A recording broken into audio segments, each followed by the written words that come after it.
Bakit posibleng tumagal kayo sa kama kapag may mga ginagamit kayong toys? Dahil posibleng mamaster ninyo ang isa't isa pagdating sa orgasm. At hindi ibig sabihin na gumamit si girl ng toy ay hindi na siya napi-pleasure sa'yo or isang mahinang nilalang ka na.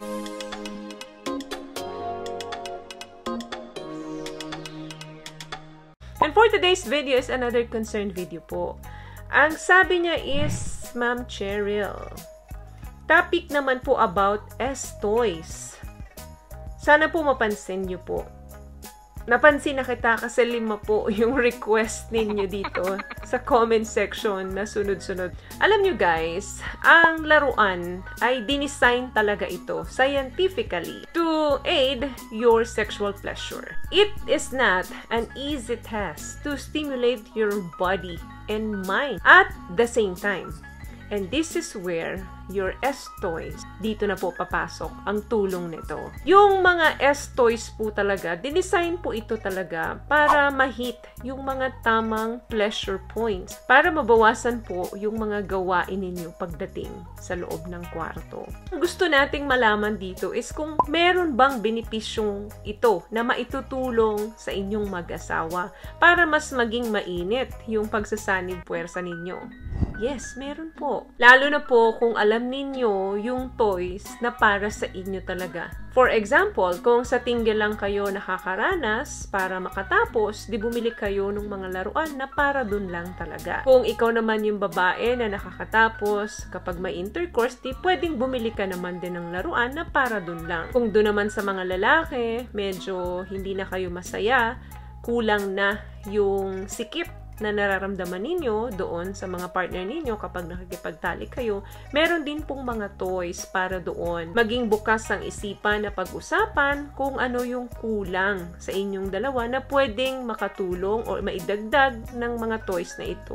Ang paggamit po ng mga laruan na ganito ay malaking tulong po para ma-boost yung inyong mga satisfaction when it comes to intimacy. Bukod sa nakakatulong ito to get you sexually satisfied, meron pa pong mga tulong na naibibigay ito. Number 1, tumutulong din po ito na mas magtagal kayo sa kama. Lalo na po sa mga kalalakihan. Keep in mind na ang toys po ay hindi lamang para sa mga babae. Dahil may mga toys din po na para sa mga lalaki. At hindi ibig sabihin na gumamit si girl ng toy ay hindi na siya napi-pleasure sa'yo or isang mahinang nilalang ka na. Bakit posibleng tumagal kayo sa kama kapag may mga ginagamit kayong toys? Dahil posibleng mamaster ninyo ang isa't isa pagdating sa orgasm. Bukod sa mamamaster ninyo kung paano kayo magkakaroon ng big O, meron din posibilidad na mapag-aralan ninyo paano ninyo madidelay. And bukod doon,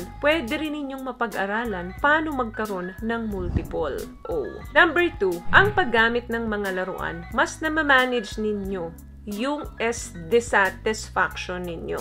Toys help us in understanding our bodies even further. Mas mapag-aaralan ninyo yung pleasure points both sides. Hindi ko guys sinasabi na gumamit kayo nito ha. Kung maganda naman ang inyong sexual activity, wag na po kayong gumamit nito. But of course, kung sa tingin nyo merong kulang o you want more and more na ma-experience o ma-experiment nyo pa, you guys are free to use this because very safe naman po ito. Ito ay tulong lamang para ma-explore ninyo ang isa't isa pagdating sa loob ng kama. Kasi marami po talagang kababaihan na akala ng mga kalalakihan ay naibigay nila yung satisfaction doon sa mga kapartner nilang babae.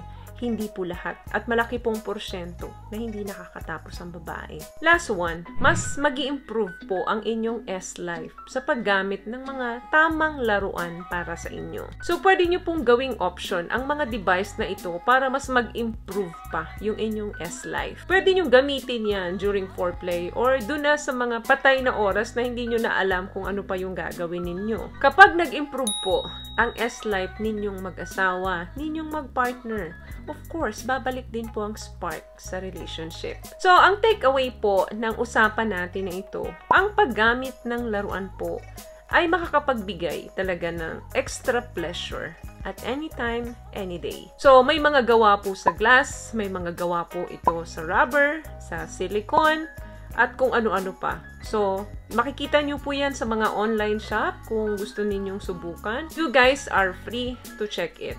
As long na alam nyo kung para saan yung binibili ninyo at you guys are adult at gagamitin nyo ito para mas ma-improve yung inyong S-Life or i-discover mo yung sarili mo kung saan yung mga pleasure points ng body parts mo, wala namang masama. Maging wise lang po kayo sa pagbili.